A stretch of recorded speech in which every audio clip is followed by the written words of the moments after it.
ऋषि, जी ma'am. ये complex fertilisers के sample हैं। जरा चेक करना कि इनके पैकेट के न्यूट्रिएंट्स इनके लेवल के साथ मैच कर रहे हैं कि नहीं।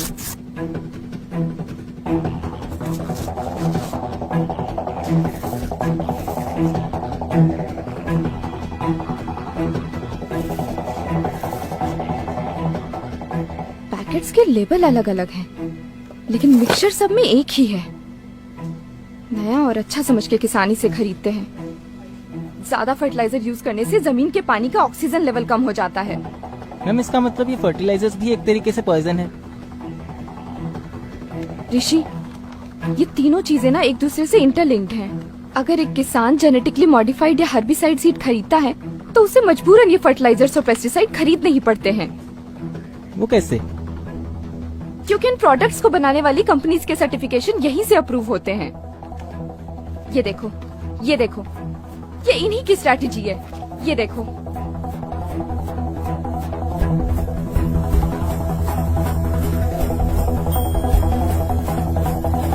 जी सर। फर्टिलाइजर के नए सैंपल्स आने वाले थे, उनका क्या हुआ? सर वो तो एकता मैडम ले गई।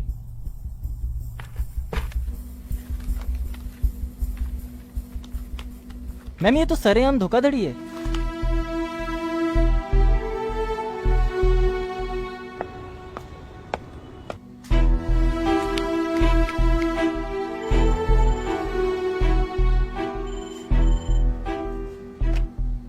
हेलो सर, मैं एग्रीकल्चर डिपार्टमेंट से बात कर रही हूँ। जी बोलिए। सर, हमने 3 दिन पहले आपको सीड और पेस्टिसाइड की रिपोर्ट भेजी थी, वो मिली क्या?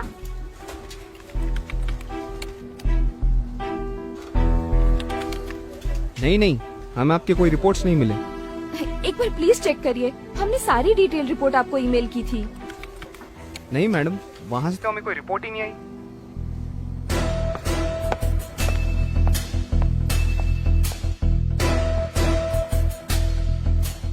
हेलो ऋषि, जी सर। आज शायद तुम्हारी इंटर्नशिप का लास्ट डे है। जी sir. Why don't you go to my cabin and wait for मी?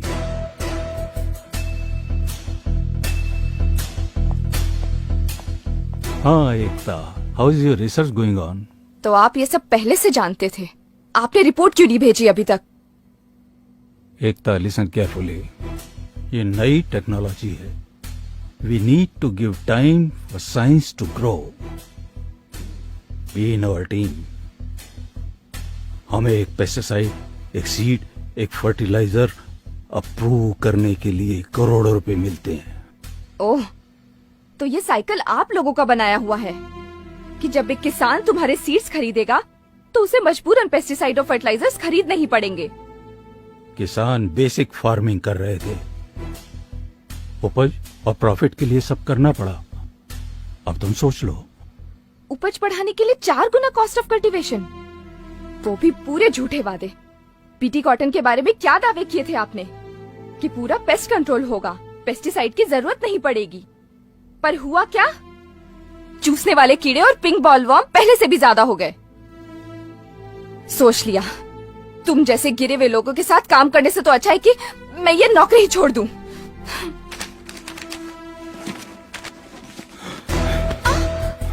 मैं देखता हूँ कैसे छोड़ती है नौकरी। मैं तुझे छोड़ के जाने दूंगा तब ना।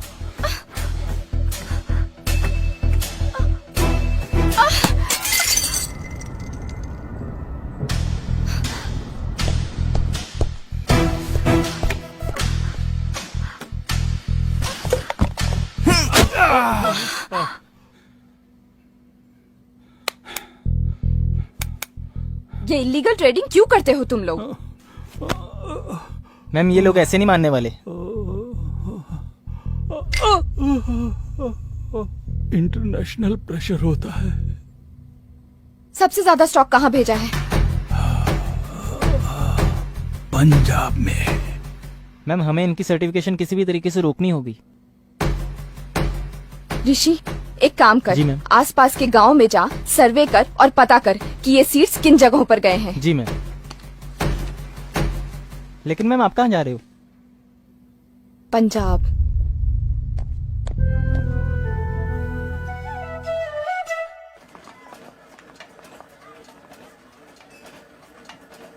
भैया, जी मैं एग्रीकल्चर रिसर्च सेंटर से आई हूँ, मुझे अवतार जी से मिलना है। आपका नाम? मेरा नाम एकता है। ओ मैडम जी, आप जिस डेटा के लिए रिसर्च सेंटर से यहाँ आई है ना, वो तो आपको वेबसाइट पे मिल जाना था। ओ तुसी तो एवं ही आगे जी इतनी दूर। देखिए, मैं समझती हूँ आप क्या कहना चाहते हैं, पर हमारे सेंटर से जो पेस्टिसाइड्स अप्रूव होकर आए हैं, मैं उनके डिटेल्स जानना चाहती हूँ। और उनका क्या, जो पिछले 30 साल से अप्रूव होके आ रहे हैं? मतलब? मैं बताता हूँ, चलिए।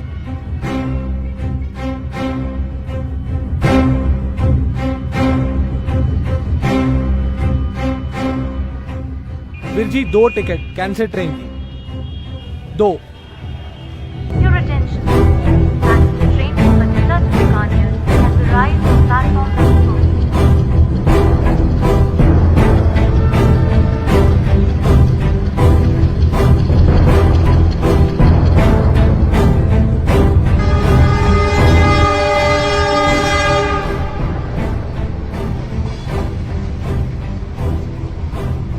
मैडम जी, इस ट्रेन का हर दूसरा बंदा कैंसर का पेशेंट है, आप कितने भी चेक कर लो। और यही ट्रेन है जो बठिंडा से बीकानेर तक जाती है। अब आप इनको ही देख लो।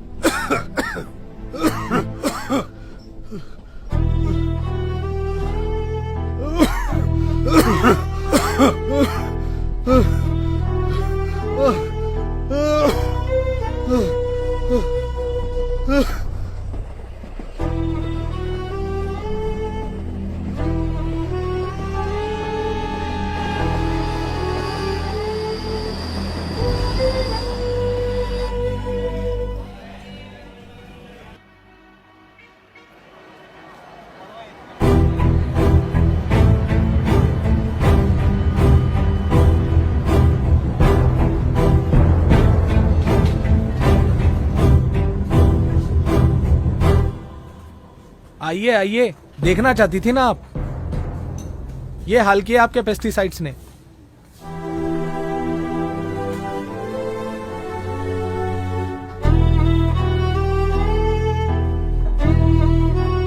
किसी का भी टेस्ट करवा लीजिए मैम आप, खून नहीं पेस्टिसाइड से निकलेगा।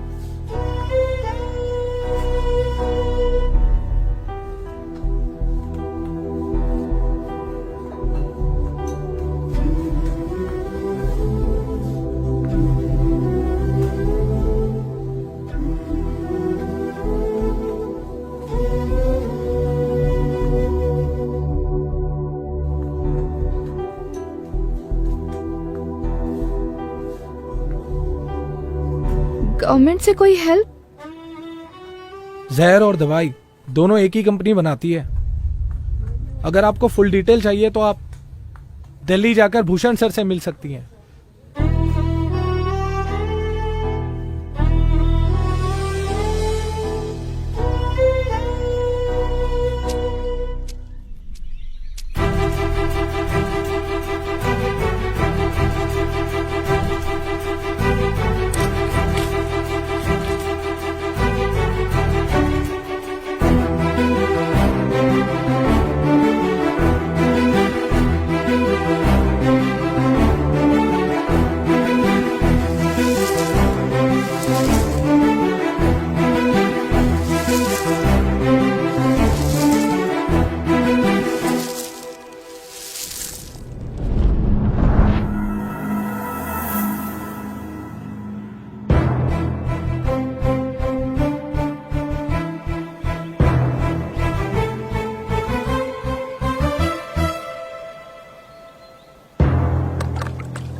सर, इन पेस्टिसाइड से इतनी प्रॉब्लम हो रही है तो कोई इसे रोकता क्यों नहीं है?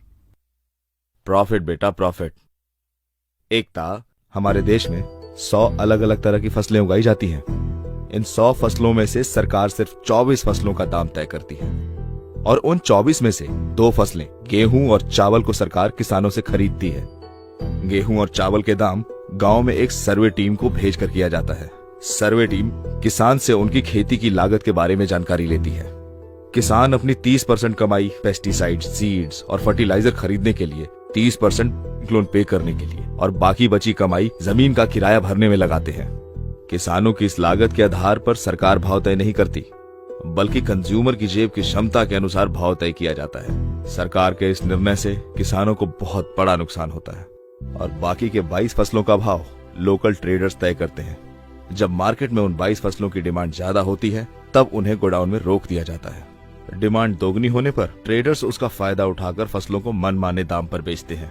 ट्रेडर्स की इन हरकतों से किसानों को उनकी फसलों का सही दाम नहीं मिल पाता।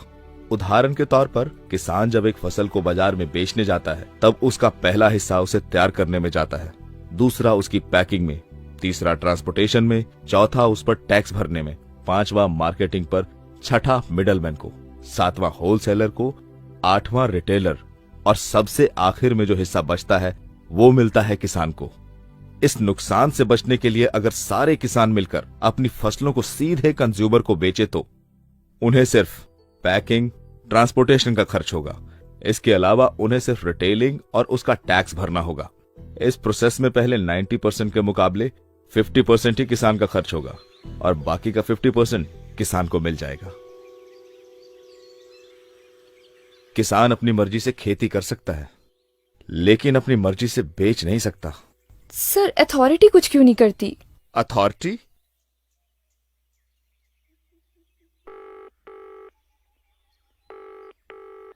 आप जिस नंबर से संपर्क करना चाहते हैं वो इस समय व्यस्त है। कृपया थोड़ी देर बाद डायल करें।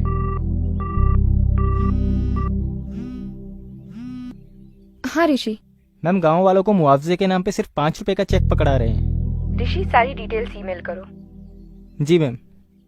मैम, एक और चीज। हाँ हमने जो लैब में सीड्स, पेस्टिसाइड्स और फर्टिलाइजर टेस्ट किए थे, हाँ। गांव वाले वही सारी चीजें इस्तेमाल कर रहे हैं।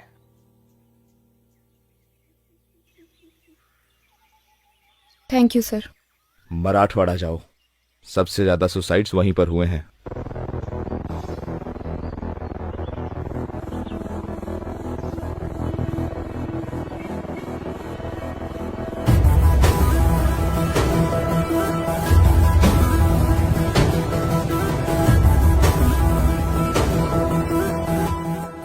मैंने ये मीटिंग इसलिए बुलाई है ताकि मैं इन प्रोडक्ट्स की सच्चाई आप सबके सामने रख सकूं। ये प्रोडक्ट्स कंपनीज अपने फायदे के लिए इस्तेमाल कर रही है। महंगे होने के साथ साथ इन प्रोडक्ट्स की वजह से एनवायरनमेंट को भी काफी नुकसान हो रहा है। आपको पता है, हर्बिसाइड टॉलरेंट कॉटन कई देशों में बैन है, फिर भी बिना परमिशन के ये सीड्स हमारे किसानों तक पहुंच रहे हैं और इस वजह से कैंसर जैसी कई बीमारियां आए दिन हो रही हैं। मैडम, पिछले 30 साल से ये सारे प्रोडक्ट पूरे देश में इस्तेमाल हो रहे हैं। मैं खुद एक रिसर्च साइंटिस्ट हूँ। मैंने रिसर्च की है। इसकी सारी डिटेल रिपोर्ट इसमें है। ये बीटी सीड्स है। अगर किसान इन्हें बोते हैं तो उन्हें मजबूरन ये पेस्टिसाइड और ये फर्टिलाइजर खरीदने ही पड़ते हैं। ये एक ऐसा चक्रव्यूह है जिसे सीड, पेस्टिसाइड और फर्टिलाइजर की इंडस्ट्री ने मिलकर बनाया है। इसका मतलब आप ये कहना चाहती है कि हमारे किसान इन सारी चीजों की वजह से कर्ज में गिरते हैं? हाँ, ये इतने महंगे हैं कि किसान इन्हें अफोर्ड ही नहीं कर सकते हैं और इसकी वजह से किसानों को कर्ज लेना पड़ता है। अगर किसान ये प्रोडक्ट्स नहीं खरीदेंगे तो कर्ज में नहीं डूबेंगे। और मैं आप सबके माध्यम से इन प्रोडक्ट्स की बिक्री पूरे देश भर में रोकना चाहती हूँ। ये सब तो ठीक है मैडम, पर आप उनको कैसे रोकेंगे जो इनको ब्लैक में बेचते हैं? और मौसम की बदलाव का, उसका क्या करेंगे आप? इसके पीछे कौन है? गवर्नमेंट का रिस्पॉन्सिबिलिटी क्या है? हम कोशिश करेंगे, इस मिट्टी के साथ काम करेंगे, मिलकर रास्ता निकालेंगे। Thank you.